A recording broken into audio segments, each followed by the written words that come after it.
Right, let's fucking hope this works. Got all the gear, no fucking idea. I'm gonna try not to waffle.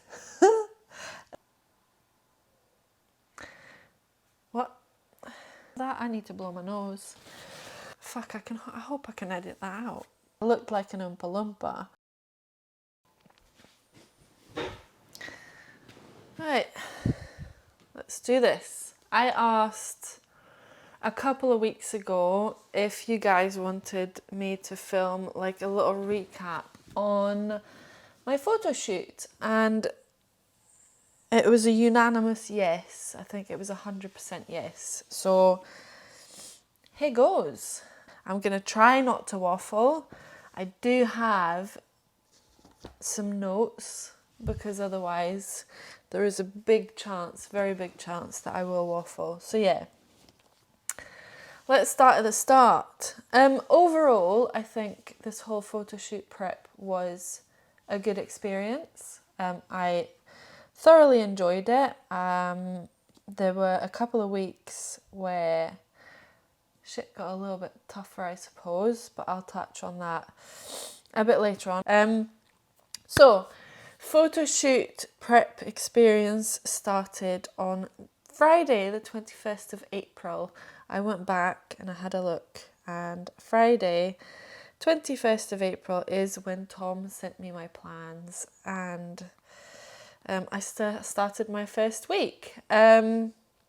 So, all in all, with shoot day being Wednesday, the 30th of August, I prepped for 18 and a half weeks.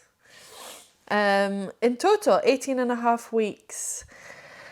So yeah, let's start at the start. I think a couple of the main things that I want to touch on are exercise, cardio, calories, and social occasions, and like mindset wise. So exercise wise, I've always been on a 4-day split. So it was 4 days of hypertrophy training, 4 full body days. Let me go and get my notebook. I'll be back in a second. So this is a notebook in which I kept track of everything. God, this brings back memories. Though it's not that long ago. Yeah, so I've always been on a 4-day full body split. So to say, I had 1 day glutes and hammies, I had 1 day full body strength, I had 1 day focus on lower, and then 1 day focus on upper. But on my upper day, I still had hip thrusts, leg extensions, and hammy curls. So legs were never avoided. I think I trained legs every single session. Yeah. Trained legs every single session. But yeah, strength went through the roof.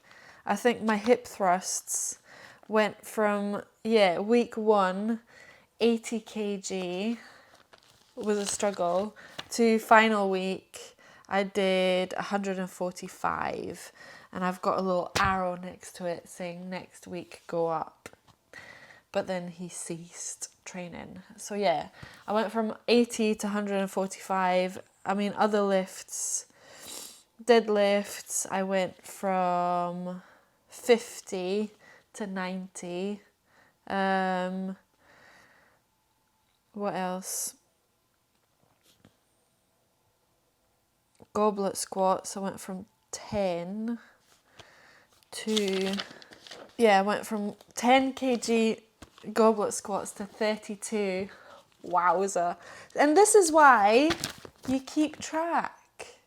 This is one of the main reasons why you keep track. But yeah, I went off on a tangent there. Exercise or hypertrophy days, 4 days a week. Cardio started at 3 times 20 minutes, then he upped it to 4 times 20 minutes. Then he upped it to 4 times 30 minutes, and then final peak was 4 times 30 minutes plus 2 times 10 minutes on the bike, I think, if I'm not mistaken. Yeah.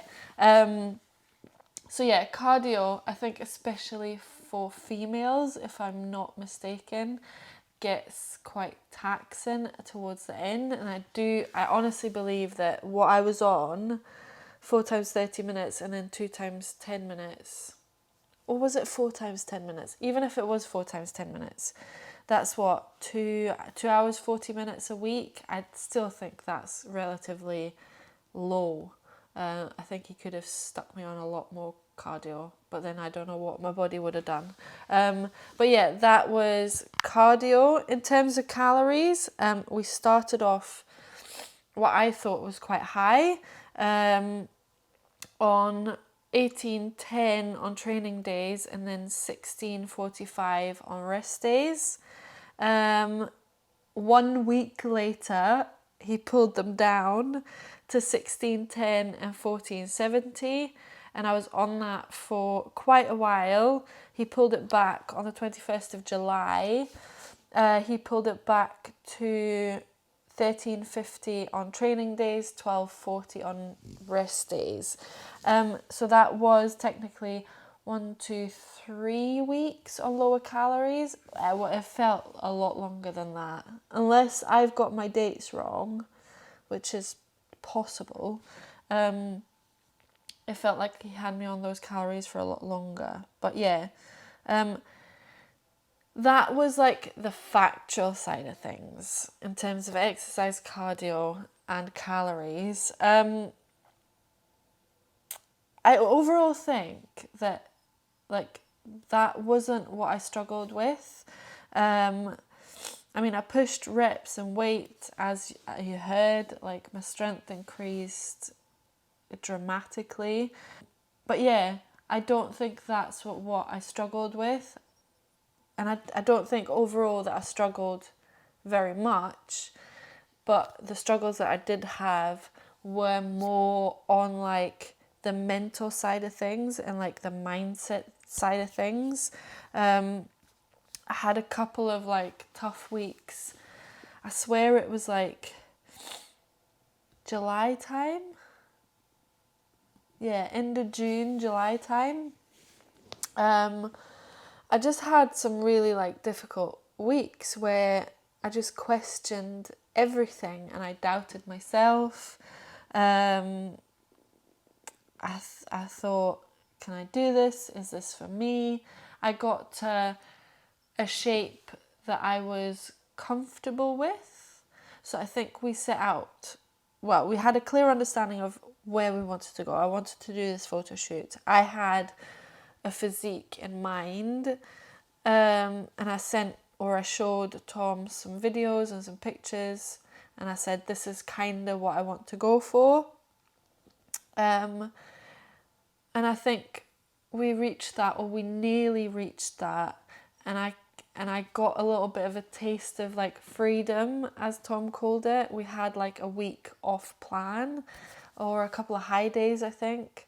And I just got that taste of like, I can remember I went around to a friend's house for burgers and beers, and then we went out for a Thai, and then I think I had like mum's birthday party. I don't know if I'm muddling like dates up, but I think it was around about that time where I was quite flexible with food, and it didn't make a huge difference to my physique, and I was hunger started kicking in at that point, and I just thought, this'll do, and it was reflected in my check-in sheets.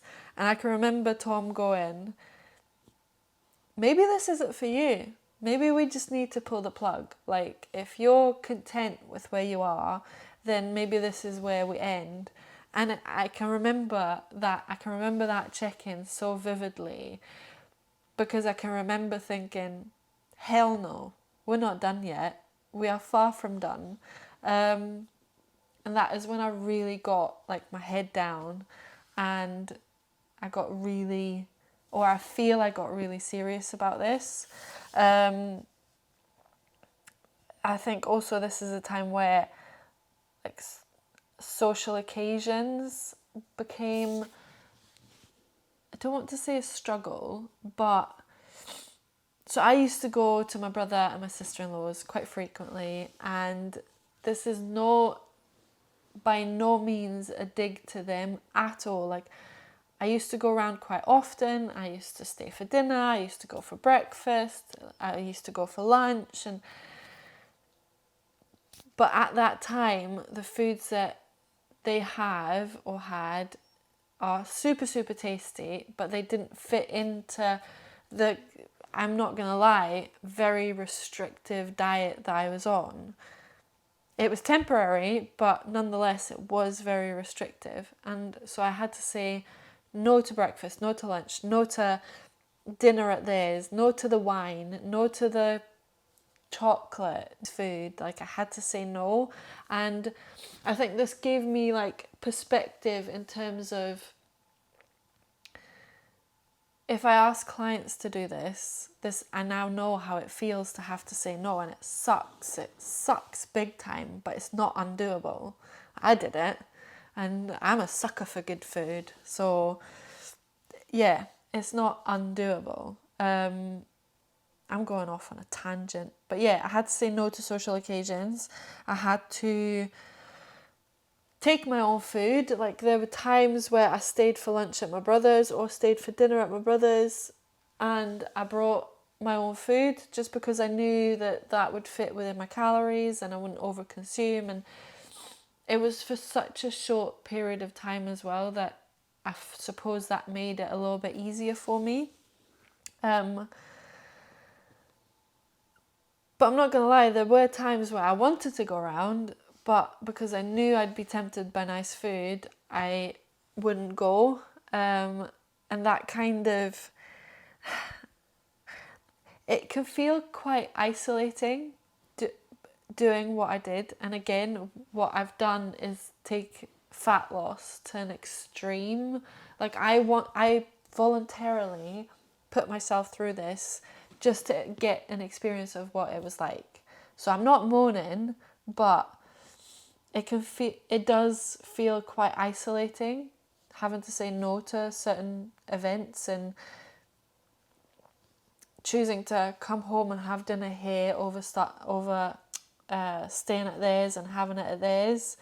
It does feel quite isolating, being on a restrictive diet, I said this to Tom numerous times, like, I felt the gym side of things, although I enjoyed it, it did feel like a part-time job. Like, I would be in the gym most days for about 4 hours without, like, that's not me exaggerating. It would take me about 2 hours to do a workout because I was lifting so heavy that I had to, like, mentally recharge, like physically and mentally recharge in between sets to be able to lift whatever I was lifting again. So that was about 2 hours. Then he had me on cardio machines for 50 minutes towards the end. And then I needed to get 12,000 steps a day, which is roughly about an hour and a half to 2 hours of walking. So if I wasn't doing it outside, if it wasn't pissing it down, then I would do them at the gym. And it takes time. It really does. Like, so between spending so much time at the gym and not being able to go around to family and friends for dinner, I just felt like my life was wake up, gym, eat, work, sleep, repeat. So yeah, it does feel quite isolating. And I think that's what got to me. I got into my own head. And to be 100% honest, I wasn't a very nice person to be around those last couple of weeks. Yeah, I wasn't a very nice person to be around. But again, it was a learning curve, and I now realise that when shit gets like that, don't be a bitch, basically. But But yeah, so I think that was one of my struggles. This is turning into a bit of a ramble, isn't it? And I'm being very negative, but overall, I honestly thought that this was going to be a lot harder. I now have a newfound respect and appreciation for bodybuilding, guys and girls who compete, and yeah, respect for that. But as I said, this was easier than I anticipated it to be, and I honestly do think that it is because of Tom and his style of coaching that it was this easy. He preempted a lot. He knew how to, like, on days or weeks where my motivation was low or non-existent, he knew how to spark that fire in me again. Motivation is another thing that I'll come back to that in a minute towards the end. But yeah, he knows me so well, or I feel like he knows me so well, that he knew what to say and do to get me fired up again. The actual day, let's talk about the actual day. So the days leading up to the photo shoot, I got asked quite often, like, are you excited? Are you excited? And it's almost like I felt guilt that I wasn't excited. I didn't feel that, like, oh my God, the day's coming closer. This is so exciting. Oh my God, the photo shoot. I was just like, yeah, I've done it. Let's just get the photo shoot over and done with and move on to the next thing, kind of thing. And it's almost like I felt really guilty for it. Was just such a strange feeling not to have that excitement, or not as much excitement as people were expecting me to have for the actual day. But yeah, for anyone who knows me, I get really awkward when a camera comes out. I can't, like, as soon as a camera comes out, I'm like, I get really awkward. But on the day, I suppose as the day drew closer, or however you say that, or as the actual shoot drew closer, I did get a little bit nervous. The day before I was fine. I got my spray tan done. Oh my God, that was another experience. I looked like an Oompa Loompa. But never mind. I got a little bit excited, but I think the actual excitement started on the day, like the morning of, and then the drive there and getting to the studio and getting set up and all of that. That's when I started getting excited. But yeah, Ross, so the photographer, he put me at ease within, I think, about half an hour to an hour. I don't know what the man does or how he works his magic, but he just makes you feel so comfortable in front of a camera. It was actually quite mind-boggling, considering how awkward I get when cameras come out. So yeah, the actual shoot day went really well. I think Ross said we took over 2,000 pictures. I've not had my pictures through, as I'm filming this, I've not had my pictures through, but by the time I've edited it, I might have had some through. If I have, I will insert some pictures at the end. But yeah, I can appreciate that it takes him a little while to sift through 2,000 pictures. So Ross, if you're watching this, thanks. But yeah, the actual day was really good. As I said, took loads of pictures. Ross is so creative when it comes to, like, backdrops and lighting and angles, and yeah. I think just to wrap this up, because that's 20 odd minutes now, just to wrap this up, I wrote down some key takeaways from this experience. First one being, motivation comes and goes. Very often it's not there, and it's discipline that is far more important. It's a case of, on days where you don't feel like it, or you feel like shit, or you don't want to do this, turn up and do it anyway. Even if you don't hit the weights that you want exactly that week. Pull back a little bit, but show up, tick that box and get it done. Discipline is far more important than motivation. I think out of all those 18 weeks, I think I might have been motivated for, 4, and the rest of them, it was just a case of, I want to do this, I want to get there, I need to do X, Y, and Z to get there, get shit done. It's as simple as that. If you have to rely on motivation, then I honestly, I don't think you're going to get very far. I know that's very straightforward and very not wrapped in cotton wool, but it's a fact.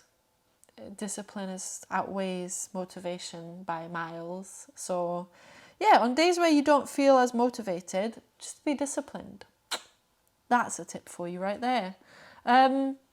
Second thing, sticking to similar meals really helped.